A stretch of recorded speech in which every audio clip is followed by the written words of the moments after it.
শুকরিয়া জানাই ওই রবের প্রতি, যিনি আমার বোনের ভালোবাসাকে পূর্ণতায় রূপ দিয়েছেন। আলহামদুলিল্লাহ। আসসালামু আলাইকুম। আমি নাজনীন সুলতানা বলছি চট্টগ্রাম থেকে। আশা করি সবাই অনেক ভালো আছেন। আলহামদুলিল্লাহ, আমিও ভালো আছি। সকালে ঘুম থেকে উঠে কিন্তু নাস্তা করে কিন্তু মার্কেটে চলে গিয়েছিলাম। আর এখানে আমি কিছু ডালা এনেছি মার্কেট থেকে। তো এসেই ভাবলাম আগে আমি ডালাগুলো সাজিয়ে ফেলি। যেহেতু আজকে ভাইয়াদের বাসায় গায়ে হলুদের ডালা নিয়ে যাওয়া হবে। আর আপনাদের সাথে একটা কথা শেয়ার করি।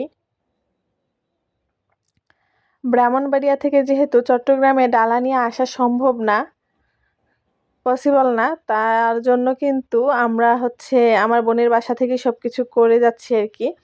এখান থেকেই শপিং করে তারপরে এখানেই আমরা সবকিছু করে তারপর ভাইয়াদের বাসায় নিয়ে যাব।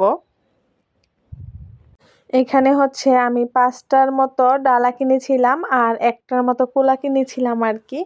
আর আমার কাছে মনে হয়েছে আমাকে কিন্তু অনেক কালারের ডালা দেখানো হয়েছে, কিন্তু আমার কেন জানি মনে হয়েছে বিয়ে মানেই তো সবকিছু লাল হবে। তা আমি না সব ডালাগুলো লালের মধ্যে কিনে নিয়েছি আর কি। তো এটা বাসায় আনার পর আমার বোন বলতেছিল অন্য কোনো কালার ছিল না, গোল্ডেন কালার ছিল না, নেভি ব্লু ছিল না, গোলাপি ছিল না, এরকম বলতেছিল। তা আমি বলতেছিলাম যে আমার কাছে তো মনে হয়েছে লালটাই ভালো হবে, তার জন্য আমি লাল কিনেছি। এখন কি তোমার পছন্দ হয়নি? পরে বলতেছে আচ্ছা ঠিক আছে, সমস্যা নেই। আজকে যে আমি সবকিছু করেছি তা কিন্তু নয়। আমার বড় বোন, আমার ভাগনা আমাকে অনেক বেশি সাহায্য করেছে, হেল্প করেছে। আমার ভাগনা যদি না থাকতো হয়তো বা আজকে এত কিছু আমি সুন্দর করে করতে পারতাম না। সে কিন্তু অনেক কষ্ট করেছে। আর এখানে প্রথমেই আমি ভাইয়ার পাঞ্জাবিটা ডালায় রেখে দিলাম। তারপরে আমার বোন বলতেছিল যে তুমি বক্সগুলো দিয়ে দিয়ে আহ কাপড়গুলো রাখো, তাহলে ভালো লাগবে, ওনারা বক্সগুলো কাজে লাগাতে পারবে। তো আমি মানে যেভাবে বলছিল ওইভাবেই আমি এগুলা করে নিচ্ছিলাম আর কি। তো এখানে প্রথমেই আমি ভাইয়ার পাঞ্জাবিটা দিয়ে দিই গায়ে হলুদের। আর তারপরে আঙ্কেলের পাঞ্জাবিটা আমি একটা ডালায় দিয়ে দিই। তারপরে আন্টির শাড়িটা আমি ডালায় দিয়ে দিই। তারপর তালতো ভাই। আর এখানে আমার বোন আমাকে নিয়ে হাসছিল। আমি চাচ্ছিলাম আর কি জুতাটা একটু শুগুলো অন্যভাবে ডিজাইন করে দেওয়ার জন্য। তো আমার বোন হাসতেছিল, বলতেছিল এখানে হবে না, জুতার জন্য আলাদা ডালা হয়, ওই ডালাতে দিলে তোমার অন্যরকম ডিজাইন করে দেওয়া যায়। তো যাই হোক, পরে আমি নর্মালভাবে জুতাগুলো দিয়ে দিলাম। আর এখানে কিন্তু আমার ভাগনা বসে পড়েছে আমাকে সাহায্য করার জন্য। মাশাআল্লাহ, ও কিন্তু আজকে আমাকে অনেক বেশি সাহায্য করেছে। ও না থাকলে কিন্তু আমার আরও অনেক বেশি টাইম লাগতো, সময় লাগতো। ও কিন্তু আজকে আমাকে অনেক বেশি সাহায্য করেছে। অনেক অনেক ধন্যবাদ বাবা তোমাকে। এই ডালাগুলো সাজাতে আমাদের কিন্তু প্রায় 3 ঘন্টার মতো সময় লেগে গিয়েছিল, কারণ আমরা সব কিছু এনেছিলাম কিন্তু কস্টিপ আনতে ভুলে গিয়েছি। তারপরে আমার বোন নিচে নেমে তারপরে আবার আমাদেরকে কস্টিপ এনে দেয়। তারপরে আমরা আবার কাজ করি। আর এখানে আমরা হাসছিলাম যে জুতা তো শুধু খুলে যায়, কিভাবে কস্টিপ মারবো। পরে আমি বলতেছিলাম তুমি দাও ভিতরে, পরে এগুলো আবার ঠিক করা যাবে। তো এগুলা নিয়ে আমরা অনেক মজা করতেছিলাম আর কি। তা আমি আর আমার ভাগনা কিন্তু অনেক চেষ্টা করেছি যত তাড়াতাড়ি সম্ভব ডালাগুলো সাজিয়ে তারপর আমরা আবার রেডি হব ভাইয়াদের বাসায় যাওয়ার জন্য। এখানে যতটা স্পিড দেখছেন আসলে কিন্তু ততটা স্পিড আমরা কাজ করতে পারিনি। আমাদের কিন্তু অনেক সময় লেগেছিল কাজগুলো করতে। আসলে ভিডিও বড় হয়ে যাবে তার জন্য কিন্তু আমি ভিডিওগুলো স্পিড করে দিয়েছি। আর সকালে ঘুম থেকে উঠে নাস্তা করে তারপরে মার্কেটে গিয়ে শপিং করে এনে আবার ডালা সাজিয়ে ভাইয়াদের বাসা যাওয়াটা আমাদের জন্য একটু প্যারা হয়ে যাচ্ছিল। তারপরেও কিছু করার নেই, যেহেতু আমাকে কালকে বাড়িতে চলে যেতে হবে। তো আমি চাচ্ছিলাম আজকের মধ্যে আমি ডালাগুলো ভাইয়াদের বাসায় দিয়ে তারপরে আমি বাড়িতে যাব। আর আমি ডালাগুলো কিন্তু গায়ে হলুদের প্রায় সপ্তাহখানেক আগেই দিয়ে এসেছি। কারণ হচ্ছে ব্রাহ্মণবাড়িয়া থেকে তো আর চট্টগ্রাম গায়ে হলুদের দিন ডালা নিয়ে আসা সম্ভব না, আর কেই বা আসবে।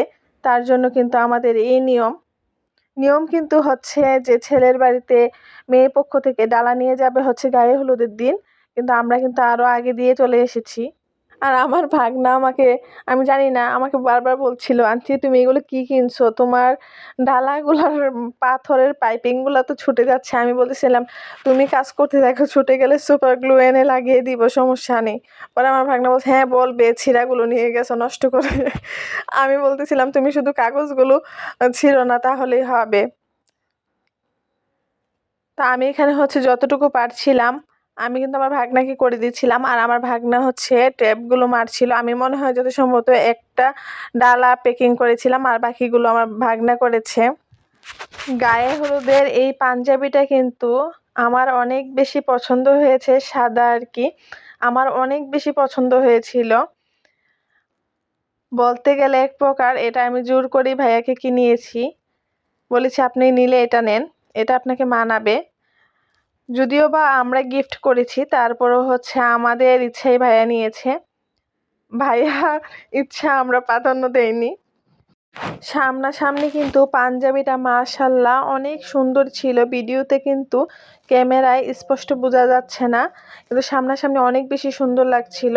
আর এই পাঞ্জাবিটা দেখার পরে কিন্তু আমার এক দেখাতেই পছন্দ হয়ে যায়।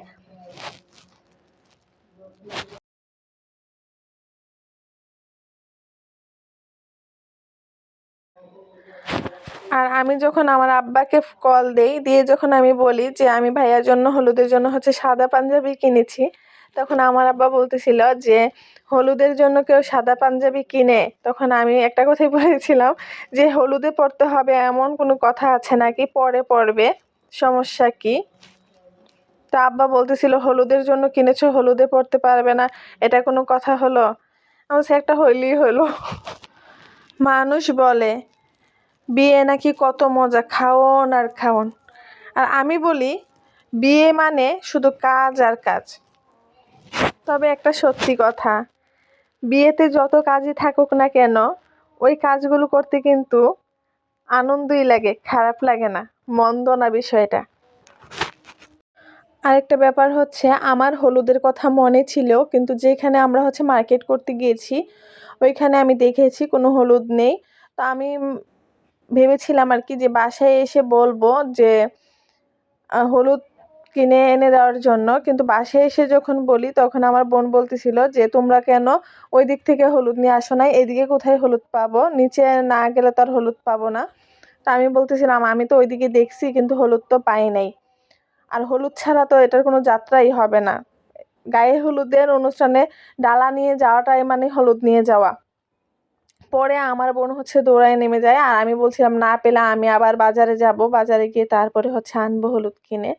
পরে আমার বোন বলতেছে আচ্ছা দেখি গিয়ে হলুদ পাই কিনা। আমার বোন কিন্তু অনেক কষ্ট করেছিল ওই দিন, একবার কস্টিপের জন্য নেমেছে, একবার হচ্ছে হলুদের জন্য নেমেছে। তো দোকানে যাওয়ার পর বেছে টেছে এই কয়েকটা হলুদই পেয়েছিল।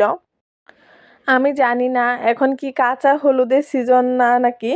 আচ্ছা যাই হোক, এখানে কিন্তু আমি ডালাটা সাজিয়ে নিচ্ছিলাম, এখানে কিন্তু আমি হলুদ দিয়ে দিয়েছি, তারপরে হচ্ছে একটা চন্দন সাবান দিয়ে দিয়েছি, একটা রাখি দিয়েছি। আর হলুদ আর মেহেদি রাখার জন্য কিন্তু গোল্ডেন কালার দুইটা বাটি ছিল, বাটিগুলো কিন্তু খুব কিউট ছিল। আর এখানে হচ্ছে আমি মেহেদি দিয়ে দিয়েছি। আর এখানে হচ্ছে ভাইয়া অফিস থেকে এক ফাঁকে বের হয়ে এখানে হচ্ছে আমাদের জন্য মিষ্টি কিনে দিয়ে গেছে, আর পাশে ছিল কিছু ফ্রুটস, এগুলো আর কি, এগুলোই ছিল। এখানে কিন্তু 6টা মিষ্টির বাক্স ছিল।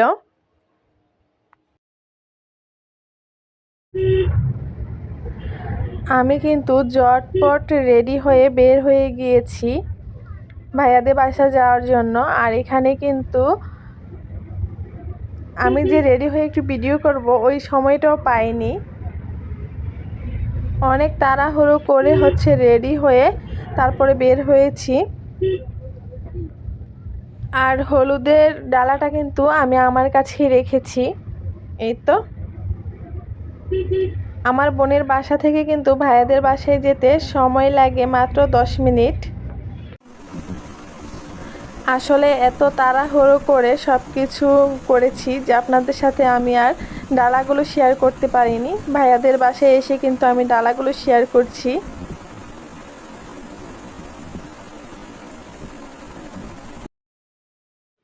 তারপর অনেকক্ষণ আন্টির সাথে বসে আমরা কথা বলেছি। এখানে কিন্তু অনেক আন্টি ছিল, তারপরে আঙ্কেল ছিল, ভাইয়ারা ছিল, তালতো ভাই ছিল। তো ওনাদের সাথে বসে অনেকক্ষণ কিন্তু গল্প করা হয়েছে। এরই মধ্যে কিন্তু আমাদেরকে সন্ধ্যায় আর কি নাস্তা দিয়ে দিয়েছিল। এখানে কিন্তু অনেক আইটেমের নাস্তা ছিল, নুডলস ছিল, তারপরে হচ্ছে আন্টির হাতের বানানো পিঠা ছিল, চিকেন ফ্রাই ছিল, অনেক কিছু ছিল, মিষ্টি ছিল। আন্টি কিন্তু অনেক মজার মজার নাস্তা বানাতে পারে। তো এখানে হচ্ছে আমি আন্টিদেরকে ডাকতেছিলাম যে আপনারা আসেন, আপনারা আমাদের সাথে নাস্তা করবেন। তো এখানে হচ্ছে আমার ভাগনা, তালতো ভাই, ভাইয়া, তারপর হচ্ছে আন্টি ছিল, ভাইয়ার একজন ফুফু ছিল, আমার বোন, আমি, এই আর কি সবাই মিলে নাস্তা করছিলাম। নাস্তা শেষ হতে না হতেই কিন্তু এখানে চা চলে এসেছে। তা আমি তো চা খাবো না। ভাইয়া বারবার বলছিল চা খাওয়ার জন্য, তো আমি বলছিলাম যে না, আমি চা খাবো না, আপনারা খান, এই আর কি। আর আজকে কিন্তু আমার বোনের গায়ে হলুদের ডালা নিয়ে আমি এসেছি, আমার বড় বোন এসেছে আর আমার ভাগ্না এসেছে, আমরা তিনজন এসেছি। ভাইয়ার যেহেতু অফিস ছিল তো ভাইয়া আসতে পারেনি। আর হচ্ছে আমি কিন্তু আজকে ডালা নিয়ে এই সুন্দর শাড়িটা পরে এসেছি। এটা কিন্তু জামদানি একটা শাড়ি। তারপর হচ্ছে এখানে আমরা ছাদে এসেছিলাম। ছাদে এসে কিন্তু আমরা অনেকটা সময় কাটিয়েছি। আর আমার ভাগ্না হচ্ছে একটু হাঁটাহাঁটি করছিল। যতটুকু সম্ভব হয়েছে আপনাদের সাথে কিন্তু আমি শেয়ার করেছি, যতটুকু পেরেছি আমার ক্যামেরায় ক্যাপচার করেছি। আসলে নতুন আত্মীয় বলে কথা, আমরা নতুন মেহমান, আমরা চাইলেই সব কিছু করতে পারি না, একটু আনইজি লাগে। তারপরও যতটুকু সম্ভব হয়েছে ক্যামেরায় ক্যাপচার করে কিন্তু আপনাদের সাথে শেয়ার করেছি। অবশ্যই জানাবেন ভিডিওটি আপনাদের কাছে কেমন লেগেছে। আর এখানে কিন্তু আমাদেরকে রাতের খাবার দিয়ে দিয়েছে। আন্টি কিন্তু আজকে অনেক কষ্ট করেছে, অনেক কষ্ট করেছে। এখানে কিন্তু অনেক রান্না বান্না হয়েছে।